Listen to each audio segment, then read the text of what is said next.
नमस्कार दोस्तों, मैं किरण आर्या स्वागत करती हूँ आपका अपने इस YouTube चैनल पर। जैसा कि मैं आपके लिए पहले एक वीडियो डाल चुकी हूँ परिमाप की, लेकिन वो मैंने आयत के नहीं वर्ग के परिमाप की वीडियो डाली थी। तो आज मैं आपके लिए लेकर आई हूँ परिमाप की एक और नई वीडियो, लेकिन वो है आयत से जुड़ी हुई। तो पहले मैं आपको आयत की जानकारी दे देती हूँ कि आयत आखिर होता क्या है।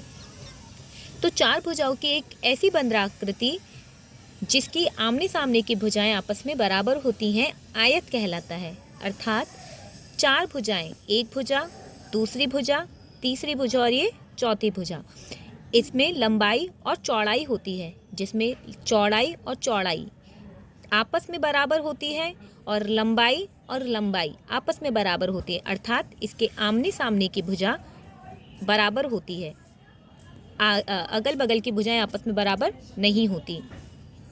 अब मैं आपको सिखाऊंगी कि जो आयत है उसका परिमाप कैसे निकाला जाता है। परिमाप होता है जितनी भी भुजाएं हैं उन सभी का योग, जैसा कि मैंने आपको पहली वीडियो में बता दिया था। अब आयत का परिमाप निकालने के लिए हमें जो भी लंबाई और जो भी चौड़ाई दी हुई है उन सभी को हम आपस में जोड़ लेंगे। तो आयत का परिमाप मैंने बोला सभी भुजाओं का योग, सभी भुजाओं का योग। हालांकि आपको जो भी बुक्स वगैरह होंगे उसमें भी दिया होगा, लेकिन समझ में नहीं आता है, तो इसलिए इस वीडियो के माध्यम से मैं आपको इस बात को बताऊंगी कि आखिर जो भी हमारा फॉर्मूला बनता है वो किस आधार पर और किस अकॉर्डिंग बनता है। सभी भुजाएं, तो हमारी यहाँ पर ये लंबाई है, लंबाई प्लस ये चौड़ाई है, चौड़ाई प्लस फिर से ये लंबाई है तो लंबाई, और अगेन ये चौड़ाई है तो चौड़ाई। तो अब हम यहाँ पर ये देखेंगे कि हमारी लंबाई कितनी है और हमारी चौड़ाई कितनी है। लंबाई एक और एक दो, तो लंबाई हो गई हमारी दो लंबाई। इसी प्रकार हमारी चौड़ाई कितनी है, एक और एक दो चौड़ाई। जैसा कि आपको पता है समान चीज़ों को हम आपस में जोड़ लेते हैं। अब इस वाली भी लंबाई में दो है और इस चौड़ाई में भी दो है, तो हम दो को कॉमन ले लेंगे, यानी कि बाहर ले लेंगे और ब्रैकेट में रख देंगे लंबाई प्लस चौड़ाई। यही हमारा जो नॉर्मल हमें फॉर्मूला बताया जाता है कि आयत का जो परिमाप है उसका फॉर्मूला बताइए, तो हम नॉर्मल बोलते हैं दो ब्रैकेट में लंबाई प्लस चौड़ाई। लेकिन ये कि आखिर ये दो लंबाई प्लस मतलब दो ब्रैकेट में लंबाई प्लस चौड़ाई कैसे आता है, ये इस माध्यम से आता है कि हम सभी भुजाओं को जब जोड़ते हैं तो लंबाई दो बार आता है इसलिए दो लंबाई, चौड़ाई दो बार आता है इसलिए दो चौड़ाई। परिमाप का अर्थ होता है जितनी भी हमें लंबाइयाँ या जितनी भी भुजाएं दी हुई हैं उन सभी को हमें आपस में जोड़ना होता है। तो ये है हमारा फॉर्मूला आयत का। अब इससे रिलेटेड कुछ प्रश्न हम आपको करके दिखाते हैं, ताकि आपको आगे आने वाली जितने भी क्वेश्चंस हों आपकी किताबों से रिलेटेड, जिस भी क्लास में आप पढ़ते हो, क्योंकि कक्षा 5th से लेकर कक्षा 8th 9th और 10th तक ऐसे प्रश्न आराम से आपको हल करने में आसानी हो। तो चलिए मैंने आपके लिए एक प्रश्न लिख दिया है कि उस आयत का परिमाप ज्ञात कीजिए जिसकी लंबाई 20 सेंटीमीटर तथा चौड़ाई 10 सेंटीमीटर है। तो आइए, जैसा कि हमने आपको फॉर्मूला बता ही दिया है, लेकिन हमें इससे पहले एक चित्र बनाना होगा जो कि हमें ये बताए कि आखिर जो भी हम आकृति की परिमाप निकाल रहे हैं वो आखिर दिखती कैसे है। यदि वो आयत होगी तो वो आयत जैसी ही दिखेगी। तो इसकी लंबाई हमें 20 सेंटीमीटर दी हुई है और इसकी चौड़ाई 10 सेंटीमीटर दी हुई है।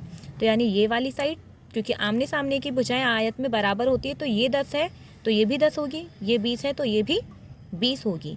अब हमसे पूछा है आयत का परिमाप, तो सबसे पहले जब हम सॉल्व करते हैं तो लिखेंगे लंबाई बराबर 20 सेंटीमीटर जो कि हमें दिया है, और चौड़ाई 10 सेंटीमीटर। अब हमसे पूछा क्या है, पूछा है आयत का परिमाप, ये हमसे पूछा गया है। तो फिर लगाइए अब आयत का परिमाप का फॉर्मूला, जैसे कि आपको अब याद ही हो गया होगा। या तो आप ऐसा कर सकते हैं कि इन सभी भुजाओं को जोड़ लीजिए तो आपका आयत का परिमाप आ जाएगा, लेकिन यदि आपको ये फॉर्मूला याद है तो आप डायरेक्ट कर सकते हैं दो लंबाई प्लस चौड़ाई। ये एक आसान तरीका है जिससे कि आप आराम से, क्योंकि जो मैथ होती है वो फार्मूला बेस ही होती है, यानी कि बिना फार्मूला का आप मैथ को सॉल्व नहीं। तो लिख दीजिए जहाँ पर लंबाई है, हमें फॉर्मूले के अकॉर्डिंग जहाँ लंबाई दी हुई है उसकी वैल्यू को उसे हटाकर रख देते हैं। 2 20 सेंटीमीटर और चौड़ाई है हमारी 10 सेंटीमीटर। तो इन दोनों को जोड़ने से कितना होगा, 10 और 20 30 सेंटीमीटर। इनका हम जब मल्टीप्लाई करेंगे तो कितना हो जाएगा, 60 सेंटीमीटर। तो ये हमारा आ गया आयत का परिमाप। ये छोटी क्लासेस के बच्चे आराम से इस वीडियो को अगर ध्यान से देखें तो आराम से समझ सकते हैं और अपनी किताब के जो भी इससे रिलेटेड प्रश्न होंगे उन्हें सॉल्व कर सकते हैं। अब आपके लिए लाई हूँ एक और नया प्रश्न, जो कि हमें कभी कभी ऐसा होता है कि हमें दिया तो होता है कि परिमाप निकालिए, लेकिन कभी कभी ऐसा भी हो जाता है कि हमें परिमाप दिया जाता है और उसमें से हमें या तो लंबाई या तो चौड़ाई पूछ ली जाती है। तो इसी तरीके का एक प्रश्न है कि एक खेत की लंबाई ज्ञात कीजिए जिसकी चौड़ाई 20 मीटर है तथा परिमाप उसका 200 मीटर है। तो अब हमें इसमें पूछा क्या है और दिया क्या है, पहले हम उसे लिख लेते हैं। तो दिया है चौड़ाई बराबर, सॉरी दोस्तों वो थोड़ा पेज उड़ रहा था हवा की वजह से, इसलिए थोड़ा वीडियो को पॉज किया है। अब शुरू करते हैं। चौड़ाई दी हुई है हमें 20 मीटर और परिमाप दिया हुआ है 200 मीटर। अब पूछा क्या है हमसे, पूछा है खेत की लंबाई। दोस्तों खेत दिया हुआ है, इसका मतलब ये नहीं है कि वो आयत नहीं होगा। खेत की हमारी कोई भी शेप हो सकती है, आयत भी हो सकती है, वर्ग भी हो सकती है, त्रिभुज भी हो सकती है। तो आप ऐसा मत सोचिएगा कि ये कैसा प्रश्न आ गया, क्या ये आयत नहीं है। तो ये आयत है। क्यों? क्योंकि इसमें हमें लंबाई और चौड़ाई की बात की गई है और साथ में परिमाप, तो इसलिए ये आपका आयत ही होगा। तो सबसे पहले हम लगाएंगे इधर वही आयत का परिमाप। आप चाहें तो खेत का परिमाप लिखकर भी कर सकते हैं, कोई दिक्कत नहीं है, क्योंकि फॉर्मूला हमारा सेम ही होगा। हमारी वैल्यूज उसमें वही रखी जाएंगी जो कि हमारे फॉर्मूले में रखी जाती हैं।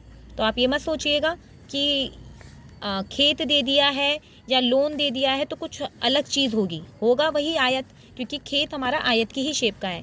तो जहाँ आयत का परिमाप है वहाँ पर उसकी वैल्यू रख देंगे परिमाप की, तो यानी 200 मीटर।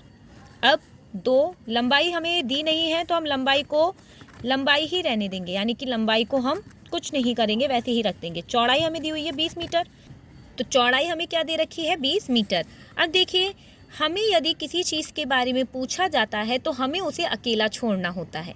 यानी यदि हमसे लंबाई पूछी गई है तो इस लंबाई को हमें अकेला छोड़ना होगा, क्योंकि लंबाई एक तरीके से आपसे ये कहती है कि यदि आप जानना चाहते हो कि मैं कौन हूँ तो मुझे अकेला छोड़ दो। तो इस लंबाई को अकेला छोड़ने के लिए सबसे पहले हम इस 2 को इसके पास से भगाएंगे। तो लंबाई प्लस चौड़ाई जो थी हमारी 20 मीटर थी। अब ये जो 2 है इनके बीच में कोई निशान नहीं, अर्थात इनका आपस में मल्टीप्लाई हो रहा है। और मैंने आपको पिछली वीडियो में बताया था कि कोई चीज़ अगर किसी के पूछी जाने वाली चीज़ के साथ मल्टीप्लाई में होती है यानी गुणा में होती है, वो तो बराबर वाली संख्या के डिवाइड में चली जाती है। तो इससे इसको डिवाइड दे दीजिए तो आपको पता चलेगा। डिवाइड देने पर आपका आंसर कितना आएगा, 2 का जब हम डिवाइड देंगे 200 में तो आएगा हमारा 100 मीटर। अब लंबाई को अभी भी अकेला, क्या हमारी लंबाई अकेली आई? नहीं। तो लंबाई को अकेला छोड़ने के लिए हमें 20 मीटर को लंबाई से दूर भगाना होगा। अब 20 मीटर जो कि हमारी लंबाई के साथ प्लस में है, तो वो बराबर वाली संख्या की जब दूसरी तरफ जाएगी तो वो उधर जाकर माइनस में हो जाएगी। यदि ये यहाँ पर माइनस में होती तो वो बराबर वाली संख्या के पास जाती तो वो प्लस में हो जाती। तो ये 20 मीटर।